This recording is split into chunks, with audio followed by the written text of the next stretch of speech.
friends.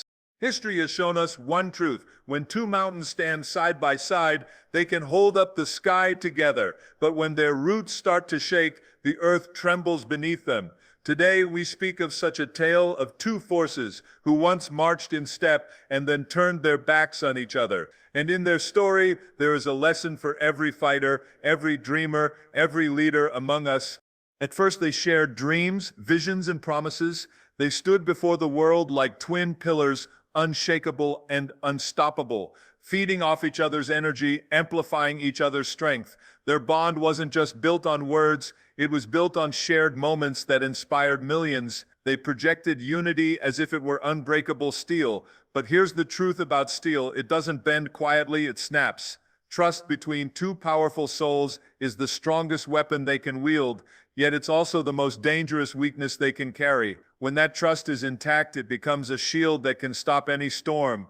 But when a crack appears, the shield doesn't just fail, it shatters, and the pieces become weapons in the hands of the very person who once held it with you. The first crack is rarely visible to the world. It starts small, almost invisible, a whispered doubt in the back of the mind, a subtle hesitation in the handshake, a word left unsaid when it should have been spoken. And then, over time, those cracks deepen. Suspicion creeps in. Misunderstandings harden into resentment. Little slights that would have been forgiven yesterday become unforgivable today. The air between them grows heavier, and the silence grows louder. Trust, once fractured, doesn't heal like a wound. It behaves like shattered glass. Even if you piece it back together, the lines of the break will always remain. You can polish it, you can hold it up to the light, but it will never again be flawless. And when you are at the highest level of power, trust is not just a personal matter, it is the currency of survival. Lose it, and every alliance begins to crumble. What was once a united front starts to look like two separate empires, each watching the other with guarded eyes. Every move becomes suspect. Every decision feels like a calculated strike. The same strength that once drew them together now becomes the force that drives them apart. When trust evaporates, loyalty follows, and when loyalty disappears, the stage is set for open conflict. The tragedy is that these two didn't become opponents overnight. It wasn't a single act that turned friendship into rivalry. It was an accumulation of small fractures left unattended that widened into an irreparable chasm. They had once built dreams together, but now each suspected the other of secretly plotting to dismantle them. This suspicion was more destructive than any external enemy could ever be, because betrayal from within strikes deeper than any blow from the outside. This is why trust is both the strongest weapon and the deadliest weakness. In unity, trust multiplies power. In betrayal, it multiplies destruction. And when two giants who once fought side by side find themselves on opposite ends of the battlefield, their knowledge of each other's strengths becomes a dangerous map of vulnerabilities. No one can hurt you like the person who once stood closest to you. Their downfall teaches us that trust must be guarded with as much vigilance as we guard our ambitions. It's not enough to share victories. You must also share fears, doubts, and weaknesses. Once you start hiding pieces of yourself from an ally, you have already begun to prepare for war. And once that war begins, there is no going back. Trust is not just a bond, it is the foundation on which everything else is built. Break it, and even the tallest towers will come crashing down. When giants collide, it is not the clash itself that destroys them, it is the breaking of the invisible bridge that once connected their hearts and their causes. And when that bridge burns, it lights the sky with fire that the world will watch for generations to come. Power brings pride, and pride is a quiet flame at first. It warms you, gives you confidence, makes you stand taller, but if left unchecked, that same flame becomes a wildfire that devours everything in its path. Pride whispers the most dangerous words a leader can hear. You don't need anyone, and when two powerful figures both start listening to that whisper, the ground between them begins to split. At the beginning, their pride was healthy. It was the kind that inspires people, the kind that pushes you to take risks, to lead boldly, to stand in front of your people and say, "Follow me." But pride is tricky. It grows slowly, feeding on victories, swelling with each public cheer, each headline, each success. The more they were praised, the less they felt the need to consult each other. the more they were celebrated individually, the less they saw the value in standing together.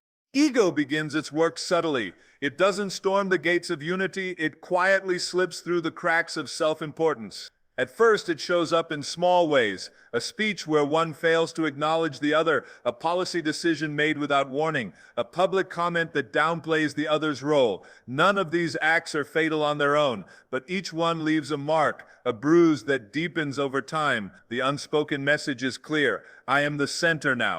In the world of great power, ego is a constant companion. It can be a source of unshakable confidence, but it can also blind you to the value of allies. And when two strong personalities both start to believe that they alone are the reason for success, cooperation becomes a burden instead of a blessing. They stop asking for input because they believe their judgment is unmatched. They stop compromising because compromise feels like surrender. And once compromise dies, the partnership begins to rot from the inside. There's also a dangerous illusion that ego creates, the illusion of invincibility. Each leader began to see themselves not as part of a team, but as the entire team. They believed they could weather any storm alone, that their charisma, their willpower, their influence was enough to overcome any obstacle. But in reality, even the greatest leaders need alliances. History is littered with examples of brilliant individuals brought down because they believed they could stand alone against the world. When both sides start seeing themselves as the sole sun in the sky, their light doesn't blend, it collides. Instead of shining together, they cast shadows over each other. Every achievement becomes a competition. Every speech becomes a subtle jab. Every handshake in public is followed by clenched fists in private. Pride turns partnership into rivalry, and rivalry into open hostility. What makes this transformation so dangerous is that it's often invisible to outsiders until it's too late. On the surface, they may still exchange pleasantries, they may still share a stage or smile for the cameras, but behind closed doors, the conversations are tense, the trust is gone, and each is calculating their next move as if the other is already an opponent. Ego feeds off validation, and the world around them was all too eager to provide it. Advisors, media, supporters, all of them reinforced the idea that each was the true star, the true architect of success. The more they heard it, the more they believed it, and the less they felt the need to accommodate the other. This is the poison of unchecked pride. It doesn't just elevate you, it isolates you. And so the flame that once burned with shared ambition turned into a blaze that consumed the bond between them. They forgot that the strongest leaders are not the ones who walk alone, but the ones who can stand beside another and share the weight of power. Without that humility, they were destined to clash, because in the end, when pride takes the wheel, the destination is always the same: collision. Crowds always cheer for unity, but they pay for drama. It's one of the oldest truths in human history. Peace is admirable, but conflict is unforgettable. When two powerful figures stood side by side, the world respected them, admired them, even celebrated them. But it wasn't the kind of energy that set the air on fire. The real sparks began to fly the moment tension crept in. The first time their words didn't align, the first time a hint of disagreement slipped through, the world's gaze sharpened, the whispers started, and those whispers grew into headlines. Every glance, every gesture, every pause between their sentences began to be dissected. Were they avoiding eye contact? Did that smile look strained? Was that remark a subtle insult? The truth didn't matter as much as the story people wanted to believe. And here's the thing about the public: once they sense a crack, they don't just watch it, they pry it open. Conflict is entertainment, and entertainment sells. The media knew this. Commentators knew this. Rivals knew this. Suddenly, every move they made was framed as part of a larger battle, whether or not the battle had truly begun. Small disagreements were inflated into ideological wars. Strategic differences were painted as personal betrayals, and the louder the speculation grew, the more each leader felt pressure to assert themselves. Neither wanted to appear weak, so each response became sharper, more pointed, more calculated to show strength, not to each other but to the world watching. But here's the danger: when the audience starts cheering for conflict, it's easy for the actors to get caught up in the performance. What begins as a defensive posture turns into a role you can't step out of. The crowd demands more intensity, more defiance, more spectacle. And if you don't deliver, you risk losing not just the public's attention, but their loyalty. So the leaders who once worked to protect their bond began to feed the very narrative that was tearing it apart. Even their allies started to choose sides. It wasn't necessarily out of malice, it was strategy. People in their circles knew that public opinion was shifting, and no one wanted to be caught supporting the weaker side. This created a ripple effect. A comment from an advisor here, a subtle policy difference there, and soon the divide wasn't just between two individuals, it was between two camps, each convinced they were defending the true vision. The world loves to pretend it wants harmony, but harmony doesn't dominate the headlines. Unity is quiet, conflict is loud, and in a world that thrives on noise, loud wins. The cameras were no longer capturing two allies shaping history. They were capturing two rivals inching closer to open confrontation. And the more they were watched, the more their actions shifted, consciously or not, to fit the image the world had of them. In time, it didn't matter whether they still had common ground. The perception of enmity was so strong that backing down would look like defeat. And in the realm of power, defeat, even the illusion of it, is unacceptable. So they kept the tension alive, sometimes through genuine disagreement, sometimes simply because it was what the stage demanded. This is the trap of public perception. Once the story is written, you either play your part or risk being erased from it. They may not have set out to become adversaries, but the moment the world decided they were, the script took on a life of its own. The crowd roared, the lights burned bright, and the curtain could never fall. What was once a partnership had become a spectacle, and the spectacle was too big to stop. No matter how pure the mission, the storm of politics corrodes everything it touches. In the beginning, ideals are bright, sharp, and unshakable. They are forged in the heat of conviction and cooled in the waters of hope. They shine like steel, untarnished, flawless, and ready to cut through any obstacle. But politics is not a gentle wind. It is a relentless tide of compromise, strategy, and survival. And in that tide, even the strongest ideals begin to rust. When the two leaders first joined forces, their shared vision was clear. They spoke of progress, strength, and unity, and they meant every word. They believed that their alliance could rise above the games of political maneuvering, that they were different from those who had come before. But politics is patient. It doesn't break ideals overnight. It wears them down slowly, replacing conviction with calculation, replacing honesty with tactics. Soon, decisions are no longer about what's right, but about what's possible, and then about what's profitable. The first signs were subtle. A promise delayed here, a compromise made there. A policy that was once a matter of principle became a matter of negotiation. At first, they told themselves it was necessary, that a small sacrifice now would lead to a greater victory later. But each concession chipped away at the foundation they had built together, and when foundations weaken, trust wavers. The deeper they ventured into the machinery of politics, the more their paths began to diverge.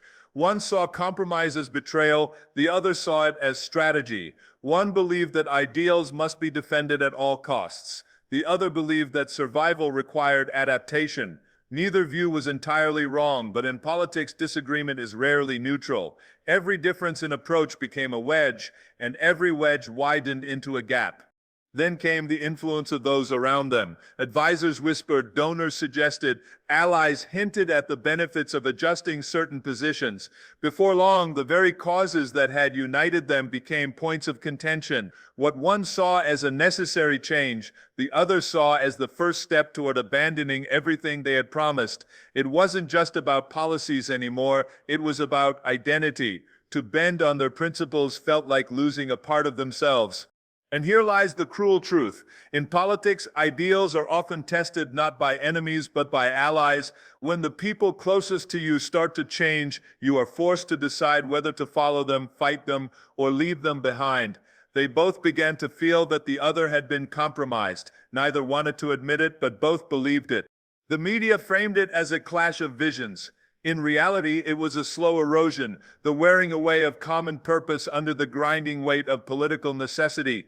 Each choice they made, each stance they took, was no longer about what was best for their shared mission. It was about positioning, about leverage, about who could hold the higher ground when the storm came. By the time they realized how far they had drifted, it was too late. Their ideals, once united, now stood on opposite shores. The bridge between them had been eaten away by years of small compromises and strategic betrayals. And in politics, when two leaders find themselves on different shores, they don't build a new bridge, they start building walls. The tragedy wasn't that they disagreed. The tragedy was that the very system they had sworn to rise above had pulled them down into its depths. They had entered politics to change it, but politics had changed them. And when steel turns to rust, it cannot be polished back to its original strength. It can only be replaced. Every enemy was once a friend. That is the bitter truth of history, and it is never more painful than when it unfolds in the lives of those who once stood as allies. No rivalry burns as hot as one born from trust, because no stranger can ever strike as deeply as someone who once knew your heart. The two of them had walked the same road, shared the same victories, and stood before the same storms. They had trusted each other with not just strategy, but with secrets, with vulnerabilities, with the unspoken understanding that they had each other's backs. And it is that very closeness that made their break so devastating. When two leaders share a friendship, they learn each other's strengths, but they also learn each other's weaknesses. They know the words that inspire the other and the words that wound. They know the fears the other never speaks aloud and the ambitions they try to hide. At first, this knowledge is a shield, a way to protect one another from the attacks of the world. But when that bond fractures, the shield becomes a sword, and each knows exactly where to aim. Their fall into enmity didn't happen in a single moment of rage. It was a slow transformation, one neither fully admitted to themselves at first. The signs were subtle. Hesitation where there used to be instinctive support, suspicion in a glance that once carried only trust. Each began to question the other's motives. A decision that would have been seen as wise in the past was now interpreted as self-serving. An action that once looked like loyalty now looked like manipulation. Once that filter of doubt is in place, even the most innocent gesture feels dangerous. The most painful part was that neither could forget the past they shared. They had too much history to simply treat each other like strangers. Every new slight echoed with the memory of their closeness. Every new disagreement carried the weight of old promises, now broken, and because they had once been allies, they knew exactly how to twist the knife, not with brute force, but with precision. It is one thing to fight a rival you barely know. It is another to battle someone who has walked beside you long enough to map every corner of your mind. The world watched this transformation with fascination. It's a story people never tire of. The friends turned foes, the partners turned rivals. Outsiders speculated endlessly about who betrayed whom first, about which moment marked the point of no return. But the truth was messier than any headline could capture. It wasn't just about politics or strategy. It was about the human heart, about pride, trust, and the wounds that only a former friend can leave behind. And so their rivalry grew not only in scale, but in depth. This wasn't a fight for territory or policy alone. It was a battle for validation, for proving who had been right all along. Every speech, every move, every public appearance became another page in a personal war that was as much about the past as it was about the present. Neither could walk away without feeling they had lost something greater than power, the right to claim the moral high ground in the story they once wrote together. In the end, this is what makes such rivalries so fierce. They are not just about victory, but about rewriting history. Each wanted to be remembered as the one who was wronged, not the one who walked away. But history has a cruel way of blurring those lines. When the dust settles, the world rarely remembers how the friendship began, only how it ended. And for these two, the ending would overshadow everything that came before. Because once a friend becomes an enemy, they can never be merely an opponent. They carry the weight of betrayal, and that weight makes every blow land harder, every wound cut deeper, until there is nothing left but the memory of what they used to be and the war that replaced it. And so, brothers and sisters, learn this. Alliances are precious, but they are fragile. Guard trust, guard humility, guard respect, or you may find one day that the hand you once held is now the fist you must face.